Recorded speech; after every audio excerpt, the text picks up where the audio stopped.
Alright, I had to get it from Nissan. The only one had it, the block for the Nissan Rogue. Let's put it on, see if it cranks. Undo the 3 harnesses, undo the battery terminal, undo the power cable. Okay, it's on. Let's start it.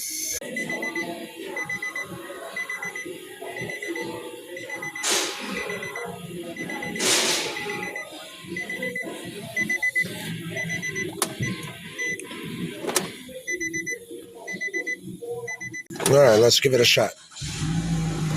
Alright, we're good. But my advice to you guys, before you start ripping things apart like I did, I made a mistake.